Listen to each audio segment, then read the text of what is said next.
13 weeks. It's going to go fast. It is. I need to knock the dust off mine. Well, it's 7:22, and I'd like to welcome everybody to the Mumble here, our weekly Thursday night show promoting the Rumble in Fort Wayne. It's coming up real quick now, 13 weeks away, December 27th and 28th, the Rumble in Fort Wayne 22nd annual, and this year again presented by Jason Deach Trailer Sales in Edgerton, Ohio. Last week's was our debut show, and we did that in Brookville, Ohio, and just really overwhelmed, over 2,000 views so far, and we think it's only going to go up from here. So we're really looking forward to seeing everybody and meeting our guests that we have tonight. We have with us again Kyle Dager from Grit Motorsports and Larry Sroufe. So we'll be talking to Larry in just a few moments. Tonight's show is coming to you from Hyatt Place, one of the official host hotels here for the Rumble in Fort Wayne. Yeah, it's just located just a few minutes down the road from the Coliseum at 111 West Washington Center Road. And it is, like you said, one of the host hotels for the Rumble. So when you're booking your hotels this year, ask for the racer's rate. I think it's $82. $82. And that comes with hot breakfast, night stay, and like I said, just a few minutes down the road from the Coliseum. All right. So, yeah, looking forward to that. The rates are available right now. So if you want to call into the Hyatt Place, you can be one of the first to get the rooms. So once again, start making plans for December 27th and 28th. It's the second annual Rumble in Fort Wayne. Again, a full slate with full program of racing each day. We have the midgets, and it's a combination of the National Midget Series, the Focus, and the Canyon Midgets all grouped in one. We have the winged and non-winged 600cc midgets, multiple classes of go-karts, and quarter midgets. All of this is just inside of a temporary racing surface created inside the Allen County War Memorial Coliseum and Expo Center on the northeast corner of Fort Wayne on Parnell Avenue. All information will be updated soon on our website, www.rumbleinfortwayne.com. So join us tonight from down the road in Larwell, Indiana. We're in Fort Wayne right now, but just down the road, about 30 minutes away, Larwell, Indiana, one of our seasoned veterans in the 600cc class, Larry Sroufe. Larry, welcome. Good. Yeah, thanks for being here. I had our statistician, Bob Corson, kind of do some research for us. We only found back to 2006, but since 2006, you've had 27 starts at the Rumble, 11 heat race wins, 5 B feature wins, 4 feature wins, 13 top threes, 16 top fives, and 5 fast times. That's pretty impressive. I know I've always hated racing against you. Just kind of tell us about that, what you look forward to racing there every year, and how you've had so much success. I love it. I mean, it's tight, fast racing, and I look forward to it.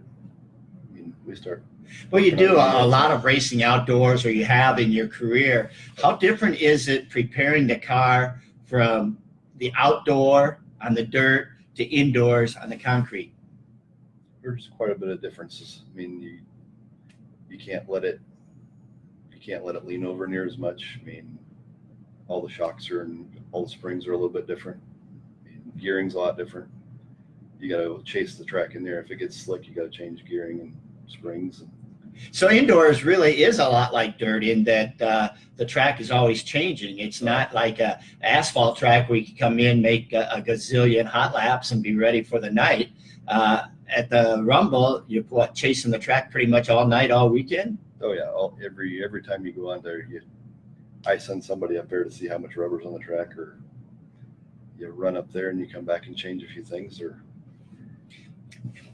that's been kind of the controversy, the rubber or the lack thereof rubber on the track, and it could be an ongoing battle on who puts down the rubber and who takes up the rubber. What are your thoughts on that? I mean, we have all the different classes of cars, carts, quarter midgets, and like at the end of Thursday night, your shoes come off walking on the track. By mid-afternoon Friday, we're back down to bare concrete. Then we're building rubber back up. What do you attribute that to?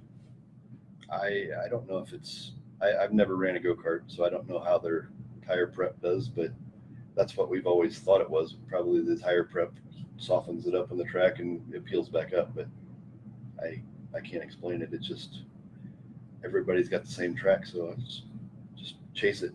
Okay. Kyle? I know I certainly have my opinion on who puts the rubber down and picks it up. I never necessarily thought the go-karts picked it up. I thought maybe the quarter midgets picked it up because they aren't allowed to run prep. And I thought maybe the midgets kind of did a little bit more of the smearing the rubber around. But I think everyone I talked to has a different opinion on that. So last year was really, really interesting. We kind of altered the 600cc program in that everybody practiced on Thursday night, and then we kind of gave you a vacation on Friday. You didn't have to come in until later in the afternoon. So like I said, Thursday night when we left, solid rubber all the way out. And then we ran all the preliminaries for the go-karts and the quarter midgets. And then when you guys came back out to do your hot laps, we were back down to shiny concrete. Right. So that kind of told me something. And then, like we talked about in the last show, we're going to take a different approach on the tire prep this year. We're going to try something different on Friday morning and see if that won't help the rubber situation out a little bit. Again, we're the Rumble Mumble. We're at the Hyatt Place here in Fort Wayne, Indiana. The Rumble in Fort Wayne 22nd Annual coming up December 27th and 28th, sponsored by Jason Deach Trailer Sales in Edgerton, Ohio. So, Larry, we talked about a veteran. You've had some stats here that Kyle read. Thanks to Bob Corson for that. Since 2006. Tell us about your career. How did you start out in 600s, or what's been the racing career of Larry Joe Sroufe? Oh, well, when I was 5 or 6, we pulled tractors until 90, 91. I bought the first mini sprint. It was a 250. And then same car, I put a 600 on one 2 or 3 years later. And since 93 or 4, I've been in 600s. Okay. Yeah, and I know we talked a little bit earlier. Our stats go back to 2006, but you said you ran almost every 600 race there. Yep, 98 I think we started. 98. That's crazy. How has that changed? In the past over 20 years. The track's gotten bigger, quite a bit bigger. Really? But I mean, when it was a little bit smaller, I don't think we started quite as many cars either. But we ran a lot more laps. Right. We've been working with the laps because of the ventilation system, and we're working on that. And the size of the track, when we came in, or when I came in working with Tony Bauerhorst, it was always a thought that the indoor tracks had to be small with 300 foot of runoff area. And I said, we're paying rent on all that space. Let's use it. So yeah, we've made the straightaways longer and gone deeper into the turns with the thought of allowing you more time to set up on the straightaways and set up your pass. And as we know, indoor racing is a contact sport. And when you're going almost like in a circle, it's very easy to make that contact. So we're trying to eliminate it a little bit. So that's what we're talking about when we say the track's a little bit bigger. I think the contact has went down a lot the last 5-10 years. First few years, it was a full contact sport. Hey, Kyle, we're in trouble. I forgot to set my phone, so nobody's going to hear the beep tonight. So we're going to have to watch for the 22 minutes. And I know that was a highlight last week when everybody heard the beep, beep, beep, beep. Yeah. But Larry Joe, we're sitting here assuming that everybody that is watching us tonight or will be watching us during the week knows what a 600 is. But what is a 600cc midget? What makes it different from a midget? We run motorcycle engines, 4 cylinders. They can be up to 640cc, but we're in Yamaha, Honda, Suzuki, Kawasaki. A lot of I think the Kawasaki's are 636s right out of the bike, but they're all chain driven. Have to have straight axle, front axle, but no independent suspension. Wheelbase the same as a midget or A smaller? lot smaller. I don't know what a midget is, but ours is probably in the 60 inch range. I see. So it is smaller than the midgets that run. Yeah, and we run 10-inch tires instead of 13. Okay. Yeah. So kind of like we talked about a little bit before, you obviously you have a lot of laps in 600s. You have a lot of laps at the Rumble specifically. How do you like prepare for that differently as any other race? I know you said earlier before the show you didn't really race at all this summer. No. So how do you like prepare for one of the biggest races of the year, going into the Rumble with not a lot of laps this year and really no laps at an indoor concrete track that year? I better be able to rely on experience. Yeah. But I don't know. I mean, I just get up for it, and it's a lot of fun. Do you have any traditions? You eat your Wheaties or anything like that? I don't hardly eat at all race day. Okay. Afterwards, we go out pig out, but before the races, Do you have any post-race traditions? go out with family to big IHOP or something like that. Okay. Is it the same car that you've been running all the years, or have you changed cars? I built 3 cars at the same time back in like 01, and we ran and won several track championships down in Peru and outdoors. Ran for in the MMA. I ended up like 5th in the nation 2 times with those cars, and then I've changed a few things just to run them indoors because I ended up buying a brand new Sawyer chassis in 08. We ran it for a year or 2 and outdoors, and then since then I've just been semi-retired. And I've noticed over the last few years, you've been given other drivers an opportunity to drive by bringing in a second car. Yep. How's that work? Can I get one this year? You can probably get a few laps. We'd like to give Kyle a few laps where he can keep all 4 tires on the ground instead of upside down. He has a I've kind seen of a few those reputation of pictures. going upside down when he's in there, and we just love to kid him on You that. flip 2 times and then you never hear the end of it. I think I've been upside down in there 4 or 5 times. It's definitely a track that you're prone to do that at. John Ivey. It's probably got to be the He's a biggest thorn in the side. competition. Okay, and you know that going in. How do you prepare for that, knowing that he's going to be there? I think it's kind of a friendly rivalry between the Sroufes and the Ivies, and it seems like it's like a toss of the coin. It's probably going to be one or the other. And then you got Jason Ormsby now has been running very well. Yep. And I think the competition, the numbers have decreased a little bit as far as the field, but the quality of the competition, I think, is intensified. I mean, there's been a lot of years, early years, when we had to run 50 or 75 laps or so, that John and I was basically the only ones left on the lead lap. But there for a while, you knew you had to contend with him. If he's still running at the end, he's going to be right up there in the front. So what are your thoughts on the format?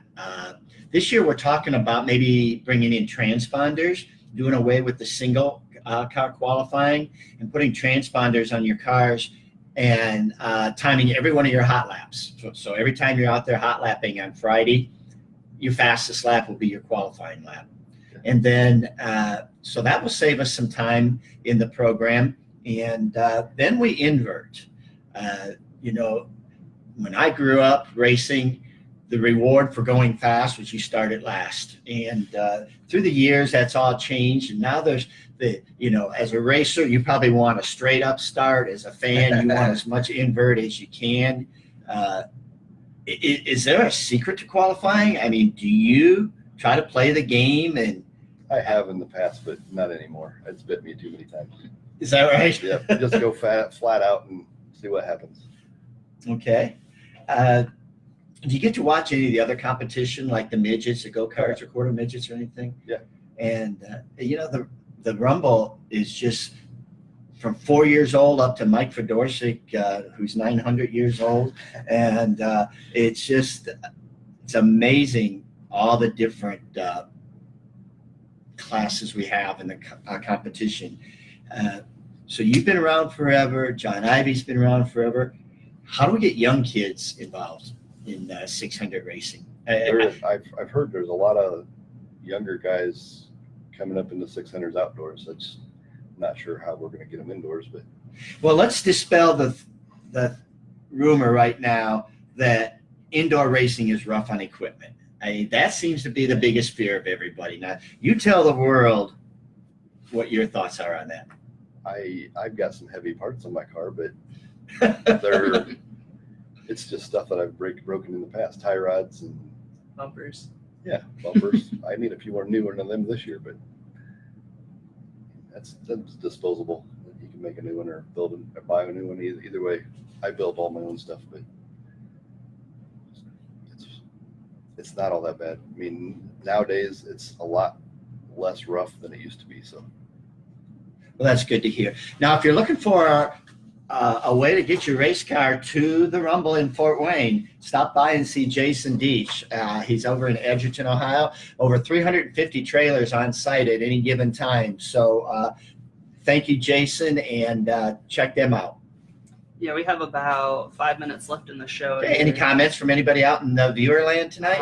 We have a few hellos. Steve Clay, Kimberly Jagger, Dave Ryder. Great show, Larry. Yeah, that's pretty cool. Oh, Dave Ryder, yeah. Good to see Dave, the car owner for Matt Westfall. And he said, I saw him last week at the Fort Corona del Door, and he says, well, it's about that time of the year. We have to start getting things ready.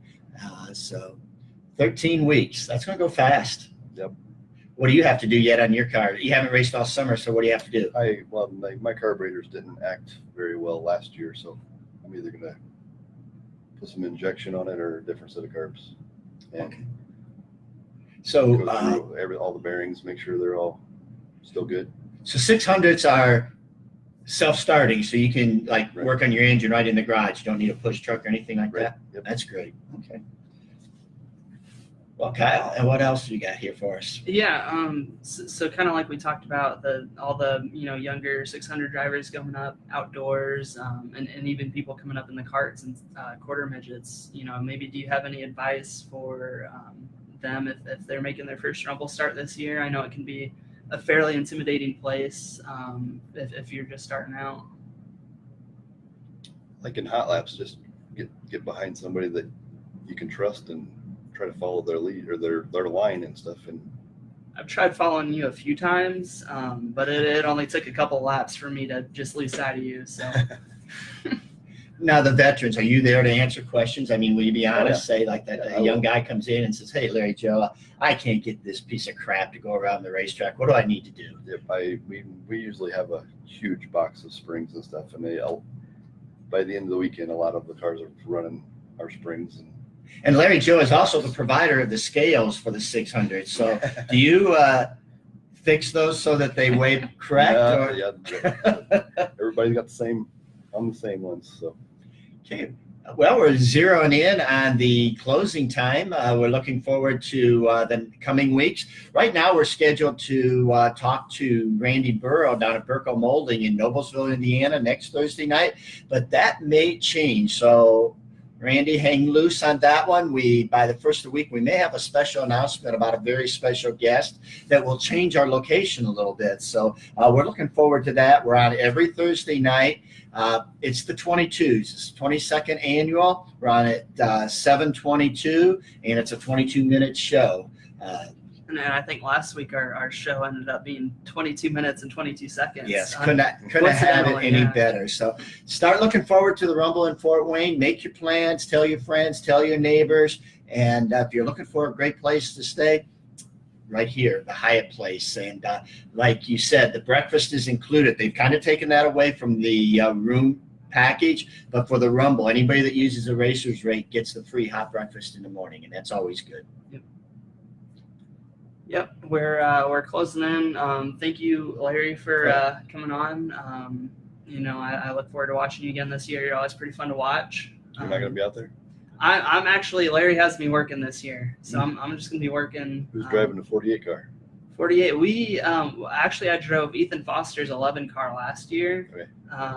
and I'm not sure if he's racing that this year or not, but we'll see.